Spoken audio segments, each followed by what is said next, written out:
नमस्कार मित्रों, और हम लेकर के आए हैं हिंदी से मोस्ट 25 प्रश्नों की श्रृंखला। तो प्लीज साथियों, हमारे वीडियो को आप लास्ट तक देखें, और जो भी साथी हमारे चैनल पे नए हैं वो कृपया चैनल सब्सक्राइब कर लें और बेल आइकन भी बजा दें, जिससे आप लोगों को अगले वीडियो का नोटिफिकेशन समय पर मिलता रहे। तो देखते हैं हिंदी का पहला प्रश्न।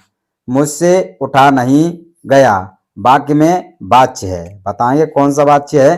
कर्तवाच्य है, कर्मवाच्य है, भाववाच्य है, या उपयुक्त में से कोई नहीं। तो साथियों, इसमें जो राइट आंसर है वह हो जाएगा भाववाच्य, क्योंकि मुझसे उठा नहीं जाता, मुझसे चला नहीं जाता, मुझसे खाया नहीं जाता, ऐसे वाक्यों में भाववाचक वाच्य होते हैं साथियों। तो राइट आंसर हो जाएगा सी। नेक्स्ट प्रश्न देखेंगे। पंडित दूध पीता है, इस वाक्य में कारक है। बताएंगे कौन सा कारक होगा? यानी कर्म करण, या फिर संप्रदान संबंध, या फिर कर्ता कर्म, या फिर अपादान संबोधन। तो इसका राइट आंसर हो जाएगा साथियों, जो पंडित दूध पीता है, तो इसमें कर्ता और कर्म कारक हो जाएंगे साथियों। तो राइट आंसर हो जाएगा सी। नेक्स्ट प्रश्न देखेंगे। गोधूम शब्द का तद्भव है। बताएंगे तद्भव पूछा जा रहा है, तो फिर तत्सम क्या होगा? तो तद्भव और तत्सम। तो साथियों, इसका राइट आंसर हो जाएगा यानी गेहूं, गाय, गोबर, या फिर गोधन। तो राइट आंसर होगा गेहूं। यानी जो तद्भव है वह गेहूं है, और गोधूम है वह तत्सम शब्द है। नेक्स्ट प्रश्न देखेंगे। ज्ञान को वर्णमाला में माना जाता है, यानी जो ज्ञान का अक्षर है उसे वर्णमाला में किस नाम से जाना जाता है? यानी संयुक्त व्यंजन, स्वर व्यंजन, या फिर अनुस्वार, या फिर व्यंजन। तो साथियों, जो छे तिर ज्ञान, ये सभी जो चार वर्ण हैं ये संयुक्त व्यंजन के अंतर्गत आते हैं। तो राइट आंसर हो जाएगा ए, यानी संयुक्त व्यंजन। नेक्स्ट प्रश्न देखेंगे। तोता डाल पर बैठा है, इस वाक्य में कौन सा कारक है? बताएंगे करण कारक, संबंध कारक, या फिर अधिकरण कारक, या फिर अपादान कारक। तो साथियों, मैं पर पे अधिकरण। तो साथियों, मैं पर आ रहा है तो अधिकरण कारक होगा। जैसे कहते हैं कर्ता ने कर्म को से करण बखान, संप्रदान का के लिए अपादान से जान, काकी के संबंध में मैं पर पे अधिकरण। इस तरह से सभी आठों विभक्तियों में याद हो जाते हैं। नेक्स्ट प्रश्न देखेंगे। वह कौन सा शब्द है जो प्राय बहुवचन में प्रयुक्त होता है? बताएंगे जैसे देव, छात्र, नक्षत्र, या फिर प्राण। तो साथियों, जो बहुवचन में प्रयुक्त होने वाला शब्द है वह होता है प्राण। जैसे कहावत में भी होगा, जैसे प्राण निकल गए। तो इस तरीके डी इसका राइट आंसर हो जाएगा। अगला प्रश्न देखेंगे। पन्नग का समानार्थी शब्द है। बताएंगे ए होगा, बी होगा, सी होगा, या फिर डी होगा। यानी उरग, पिक, या फिर पिनाक, या फिर केसरी। तो इसका राइट आंसर हो जाएगा, जो पन्नग का समानार्थी शब्द होता है वह होता है साथियों उरग। तो इसका राइट आंसर हो जाएगा यानी ए। नेक्स्ट प्रश्न देखेंगे। जिसकी पूर्व से कोई आशा न हो के लिए एक शब्द बताएंगे, यानी प्रत्याशा, और या फिर अप्रत्याशित, या फिर अप्रमेय, या फिर अनाहूत। तो इसका राइट आंसर हो जाएगा साथियों यानी बी, अप्रत्याशित। और बहुत अच्छे प्रश्नों की श्रृंखला है। हमारे वीडियो आप लास्ट तक बने रहें।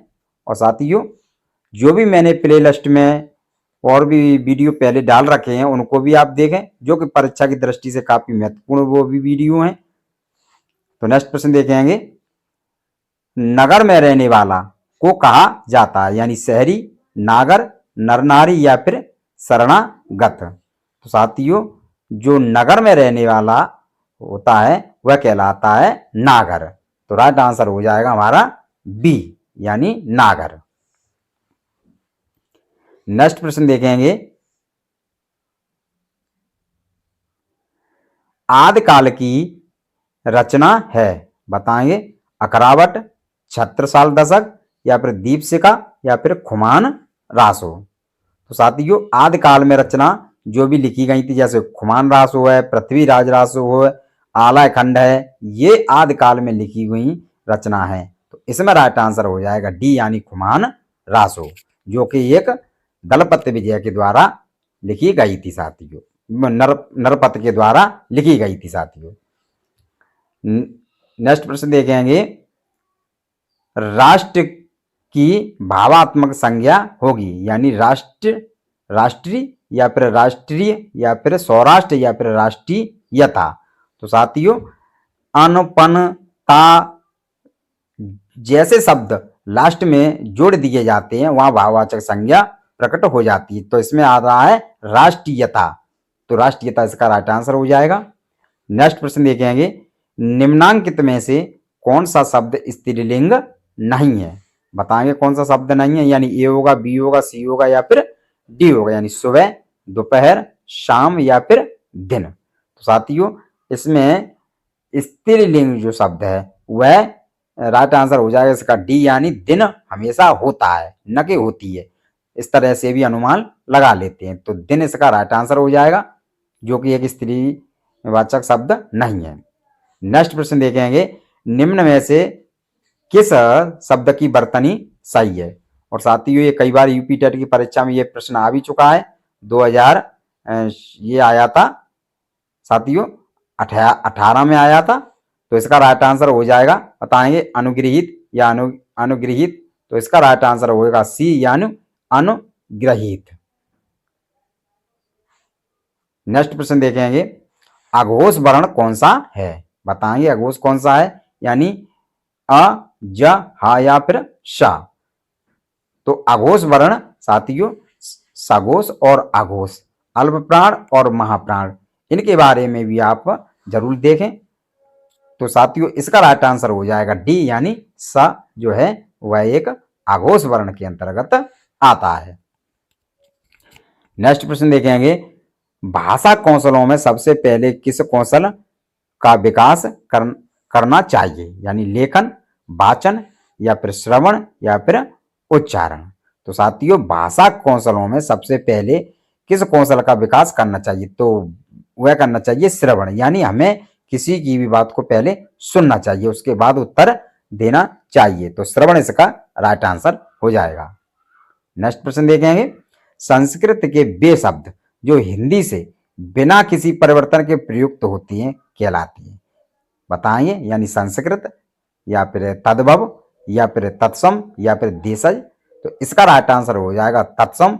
और तत्सम वे शब्द होते हैं जो संस्कृत से ज्यों के तो हिंदी में चले जाते हैं और वैसे ही प्रयुक्त हो जाते हैं, वे तद्भव शब्द, वे तत्सम शब्द कहलाते हैं। और संस्कृत के बिगड़े हुए शब्दों को तद्भव कहा जाता है।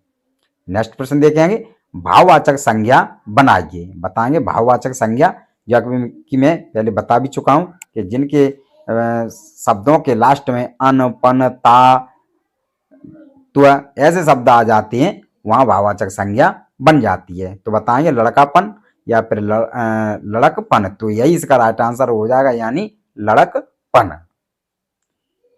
नेक्स्ट प्रश्न, पूर्णतः सर्वनाम एक वचन है। बताएंगे सर्वनाम में यानी पूर्णतः किसके अंतर्गत आता है? यानी मेरे या जिसके या आप या फिर तुम्हारा। तो साथियों इसका राइट आंसर हो जाएगा, यानी जो पूर्णतः सर्वनाम एक वचन के अंतर्गत है वह आता है मेरे, मेरे, मेरा, मैं, हम। इस तरह के जो शब्द हैं वह एक वचन सर्वनाम के अंतर्गत आते हैं। नेक्स्ट प्रश्न देखेंगे, गोस्वामी जी ने रामचरितमानस की रचना की, इस वाक्य में कौन सी संज्ञा निहित है साथियों? बताएंगे, यानी जातिवाचक, व्यक्तिवाचक या फिर समूहवाचक या फिर द्रव्यवाचक। तो समूहवाचक साथियों नहीं है, द्रव्यवाचक भी नहीं है और यहाँ जातिवाचक भी नहीं है, क्योंकि गोस्वामी ने व्यक्तिगत रामचरित की रचना की थी और किसी ने आज तक ऐसी रचना नहीं की, इसलिए ये व्यक्तिवाचक संज्ञा हो जाएगी साथियों। नेक्स्ट प्रश्न देखेंगे, आंखें दिखाना मुहावरे किस अर्थ में प्रयुक्त होता है? यानी लज्जित करना, स्वागत करना, सावधान करना या फिर क्रोध से देखना। तो साथियों आंखें दिखाने का जो मुहावरा है उसका राइट आंसर हो जाएगा, यानी डी, क्रोध से देखना। आंखें दिखाना का अर्थ होता है क्रोध से देखना। नेक्स्ट प्रश्न देखेंगे, निम्नलिखित में से वर्तनी की दृष्टि से शुद्ध शब्द का चयन करें, यानी पूजनीय या फिर उज्जवल या फिर पार्श्विक या फिर ज्योतिषना। तो साथियों जो डी और बी और ए ये तीनों ही गलत है, लेकिन जो सी है इसका जैसे पार्श्विक, तो पार्श्विक ये साथियों इसी तरह से लिखा जाता है। तो राइट आंसर हो जाएगा हमारा सी। नेक्स्ट प्रश्न देखेंगे, कवि जगनिक की रचना का नाम बताइए। तो साथियों जो खुमान रासो है यह जगनिक द्वारा लिखी गई थी। चंद्रकांता के चंद्रधर गुलेरी के द्वारा, और आलाखंड जगनिक के द्वारा लिखी गई थी साथियों। और पद्मावती ये साथियों अज्ञे के द्वारा लिखी गई थी। तो इसका राइट आंसर हो जाएगा जगनिक यानी आलाखंड। निमिष शब्द का पर्याय है, बताइए निमिष का क्या है, यानी प्रकाश या फिर छिद्र या फिर पूर्ण या फिर क्षण। तो साथियों जो निमिष है इसका राइट आंसर बताएंगे, ए होगा, बी होगा, सी होगा या फिर डी होगा। तो साथियों इसका राइट आंसर हो जाएगा निमिष का क्षण। नेक्स्ट प्रश्न देखेंगे, आलस्य शब्द का विशेषण क्या है, बताएंगे। विशेषण करके पूछा जा रहा है, यानी आलस या फिर अलस या फिर आलसी या फिर आलसीपन। तो साथियों इसका राइट आंसर हो जाएगा आलसीपन, क्योंकि ये इसमें विशेषण करके पूछा जा रहा है। तो राइट आंसर हो जाएगा हमारा, यानी नहीं सॉरी इसमें आलसी होगा, क्योंकि आलसीपन तो है भाववाचक बन जाता है। तो राइट आंसर होगा सी यानी आलसी। नेक्स्ट प्रश्न देखेंगे, तद्भव से तत्सम बने सही शब्द का युग्म को चिन्हित कीजिए, बताएंगे। यानी धुआं, धूम्र या फिर चक या फिर चक्ष या फिर भभूत या फिर विभूत या ने या फिर शनेय। तो इसका राइट आंसर हो जाएगा सी यानी भभूत और विभूति। इसी के साथ धन्यवाद साथियों, जय हिंद जय भारत।